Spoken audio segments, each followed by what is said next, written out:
Samantha, estamos aí no mês de setembro, vivendo aí esse mês da prevenção do suicídio, né?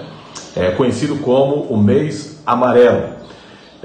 Como é que está essa questão do atendimento psicológico aqui em Nova Trento, até em virtude desse confinamento das famílias, em virtude do Covid-19? Bom dia, Hércules, bom dia a todos. O atendimento psicológico clínico, ele se dá através da Secretaria de Saúde, né? Que daí é quando a pessoa necessita de um tratamento para alguma dificuldade que esteja passando na vida, né? E se alguém tiver com essa necessidade, pode procurar as unidades de saúde, que lá tem as psicólogas que estão realizando esse atendimento, presencial e remoto ainda, né? Caso você não se sinta seguro em estar indo até a unidade em razão da pandemia, pode fazer esse atendimento remoto, de maneira remota. E a gente tem também um número de apoio emocional, que foi criado no início da pandemia e ele está vigente até hoje, que é o 3267-3287. Com a psicóloga Yasmin, que esse número ele não tem uma caracterização de um trabalho clínico, mas ele é um apoio, uma escuta, uma orientação, para caso você esteja com algum sintoma, ou se sentindo um pouco solitário, ou muito ansioso, esse número está aí para poder auxiliar nesse sentido. A gente sabe que o número de pessoas com problemas, né, emocionais é grande. E esse número ele aumentou em virtude da pandemia? Como é que você vê isso, Samantha? Hoje ele já acalmou um pouco, mas no início da pandemia, principalmente naquelas 2 semanas de paralisação, acabou criando uma ansiedade generalizada nas pessoas, porque era algo totalmente novo e a gente não sabia o que viria pela frente. Então a gente recebeu bastante demanda para atenção emocional, porque as pessoas se sentiram muito isoladas quando tiveram que fazer o isolamento, ficar cada um na sua casa, se sentiram muito isoladas, muito solitárias, ou com níveis de ansiedade muito alto, né? Que daí a ansiedade pode atrapalhar muito a vida das pessoas, pode deprimir também. Hoje esse número já diminuiu bastante, considerado com aquelas 2 primeiras semanas, já deu uma amenizada, né? Porque a vida também já seguiu o seu rumo, né? Com as novas adequações de higiene, né, sanitárias, o uso da máscara, o álcool, mas a gente está seguindo, então a vida social está retomada, só com os devidos cuidados, né? Então esses níveis de depressão, de ansiedade também caíram um pouco. Em relação às crianças que de uma hora para outra deixaram as escolas e começaram a viver dentro de casa, né, 24 horas por dia, as crianças sofreram muito com isso também? Sim, Hércules, eu acredito que a criança e os idosos foram os que mais sofreram com essas mudanças da pandemia, porque estar o tempo inteiro em casa, muitas vezes sem ter uma atividade, uma rotina, sem conseguir brincar com outras crianças, ou os idosos sem conseguir ir para os encontros de idosos. Eu acho que eles é que têm mais sofrido com as rotinas e com os efeitos da pandemia, pelo isolamento, né? Estou conversando com a Samantha Lazarotto Franzói, psicóloga aqui do município de Nova Trento. Samantha, o mês de setembro é visto como um mês da prevenção do suicídio. Isso foi criado em virtude do grande número de pessoas que acabam cometendo suicídio, Samantha? Sim, entre os jovens de 19 a 25 anos é a segunda maior causa de morte no Brasil. Então tem um índice bem elevado e foi criado esse mês de uma conscientização sobre o suicídio pela valorização da vida. Para a gente falar sobre esse assunto, porque é um assunto que não é falado e que ele tem que ser falado. E quanto mais a gente falar, mais a gente vai conscientizar as pessoas sobre isso. E de perceber os sintomas, porque às vezes uma pessoa do nosso lado está sofrendo e a gente não consegue perceber esses sintomas porque não é falado sobre isso. Então o mês de setembro veio para trazer à tona o tema do suicídio, para que a gente aprenda a prevenir ele, né? Tanto de um familiar como de nós mesmos, quando a gente começa a perceber que está apresentando alguns sintomas, saber quando procurar ajuda. Ele é um mês bem importante para a conscientização. Samantha, você como psicóloga, ninguém decide tirar a vida de um dia para outro. Isso muitas vezes é uma construção, né? Como é que se identifica que uma pessoa pode vir a cometer o suicídio, né? Falando agora mais para as famílias, a mudança de comportamento seria a primeira característica disso ou não? Sim, existem sinais e sintomas que podem ser observados, né? O problema é que quando uma pessoa está deprimida, muitas vezes os familiares ou as pessoas em volta pensam que é frescura, né? Que não é bem assim. Tentam encontrar outras formas. Tem tudo porque está triste. Então a gente acaba diminuindo o sofrimento dessa pessoa, não dando o devido valor e a devida importância para ele.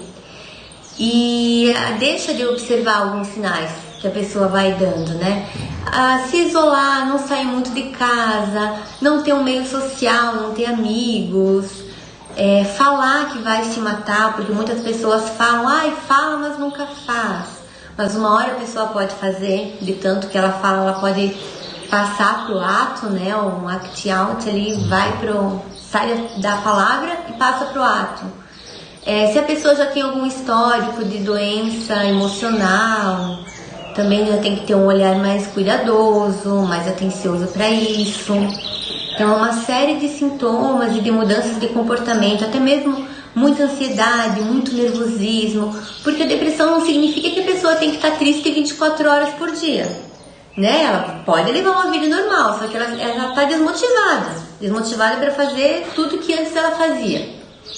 Então, a gente precisa estar do lado, apoiar, levantar e tem que pegar na mão mesmo e vamos dar uma volta, tentar fazer com que essa pessoa supere esse sofrimento. E se não conseguir dessa forma, buscar ajuda profissional. Crianças também podem ficar deprimidas? Sim, podem. A gente tem um nível de crianças deprimidas também, que é alto e preocupante. A criança cometer suicídio já é algo mais raro do que o jovem e o adulto, mas também acontece. E a mudança de comportamento de uma criança para com um adulto nesse período de depressão é o mesmo ou são distintos? É o mesmo, só que daí dentro do mundo da criança, né? Dentro da realidade dela. Pode deixar de brincar, pode deixar de ter amigos, pode se isolar, ou pode ficar muito tempo só no computador ou no celular e esquecer de interagir, né? O isolamento eu acho que é um dos principais sintomas, né? Quando a pessoa começa a se isolar, a se excluir, a falar mal dela mesma, né? A baixa autoestima eu acho que é um dos principais sintomas, principalmente na criança, de repetir que, porque eu não sei nada, eu não aprendo. Isso também são sintomas de depressão. A baixa autoestima é uma característica bem presente, que tem que ser observada pelos pais, principalmente, né, com bastante atenção. Depressão tem cura? Tem cura e tem tratamento. Só que precisa ser feito por profissional adequado, né? Por psicólogo. Às vezes, quando a depressão já está num nível maior, com o auxílio do psiquiatra também, que o psiquiatra vai receitar medicação. Tem casos que demandam medicação, tem casos que não, né? Então, iniciando terapia com o psicólogo, ele vai avaliar se existe a necessidade de um encaminhamento para a psiquiatria, para alguma medicação. Às vezes a pessoa não consegue dormir, porque, né, a mente fica ali trabalhando o tempo inteiro e não consegue dormir. Então, vai demandando uma medicação para auxiliar no sono. Mas aí toda essa avaliação é importante ser feita com os médicos especialistas, né? Com o psicólogo na parte da psicologia e com o psiquiatra na parte da medicina. Depressão não tratada, ela se torna crônica, é isso? Sim, pode se tornar crônica. E a dependência da medicação também, né? Porque se tu não trata a depressão, tu acaba se tornando dependente da medicação. E a medicação por si só não cura a depressão, porque ela vai tapar o sintoma, mas ele vai continuar ali. A partir do momento que você fala sobre ele, você elabora e consegue superar. Se você não elaborar isso, só a medicação não vai dar conta. A terapia é de suma importância. Ô Samantha, uma depressão não tratada, ela pode se tornar irreversível? Quando ela chega no estágio crônico? Pode, eu acredito que sim, porque se ela não é tratada, não é falada, né, não é ressignificada, você não entende o porquê que você está vivendo naquela situação, você acaba se acostumando, vamos dizer assim, com esse modo de vida. E acaba não buscando mais ajuda, não buscando mais o tratamento adequado. E isso pode ficar não irreversível pelo fato de não ter cura, mas pelo fato de não buscar ajuda. Né? De nunca buscar ajuda, de nunca buscar esse tipo de apoio. Quando se fala em doença, Samantha, tem um ditado que diz que a prevenção é o melhor remédio. No caso da depressão, existe prevenção para a depressão? É muito difícil falar em prevenção para depressão, porque às vezes são coisas que aconteceram na nossa vida no passado, que um gatilho agora do presente vai trazer de volta, ou algo inconsciente. Então, a gente tem que ficar atento aos sintomas, né? A partir do momento que a gente vê que está deprimindo, que o nosso corpo está dando sinais, que a gente está querendo ficar só em casa, que a gente está com cansaço excessivo, a gente precisa buscar algo a mais, né? Para tentar prevenir de que se agrave, né? A partir dos primeiros sintomas é interessante buscar ajuda. E acabar com esse tabu que psicólogo é pra gente louca. Na verdade não é isso, tem que quebrar esse tabu de uma vez por todas, né? Verdade, Hércules, e ainda existe esse preconceito bem forte de que psicólogo é pra louco e que eu não vou procurar um psicólogo porque vão me chamar de louco. Muito pelo contrário, eu acho que todos nós temos que fazer terapia para nos conhecer, para conseguir lidar melhor com as nossas questões intrapessoais, intrapsíquicas. É algo que, pena que ele não é assim tão disponível para todos e que nem todos têm essa consciência, porque é algo que todo mundo deveria fazer para conseguir se entender melhor, vamos dizer assim, né, de um modo mais popular. Mas existe ainda assim esse preconceito, infelizmente. Já não é tanto quanto era uma vez, mas ainda existe. Para nós terminarmos, Samantha, existem pessoas que vivem numa tristeza muito grande e às vezes acham que é depressão. Existe esse caso, a pessoa está triste e acha que está depressiva, ou ela está depressiva e acha que é apenas uma tristeza. Dá para identificar isso? Sim, dá para identificar. E isso é muito importante saber identificar. Porque às vezes a gente está passando um período de luto por alguma coisa que a gente perdeu, por alguém que a gente perdeu. E esse luto também tem que ser elaborado e ele tem que ser vivido. Porque a gente precisa também viver a nossa tristeza, viver os nossos momentos de tristeza. Porque hoje a sociedade impõe que a gente seja feliz. Né? A mídia, a sociedade do modo geral, a gente tem que estar feliz, a gente tem que estar bem, tem que estar radiante. E nem sempre é assim. Mas a gente também tem que nos respeitar e viver os momentos de tristeza, porque eles fazem parte da vida. E que bom que fazem parte da vida, porque a gente cresce muito nesses momentos de dificuldade. Então, saber identificar, claro que uma tristeza muito grande ou um luto muito grande pode vir a se tornar uma depressão se ele não for elaborado, né?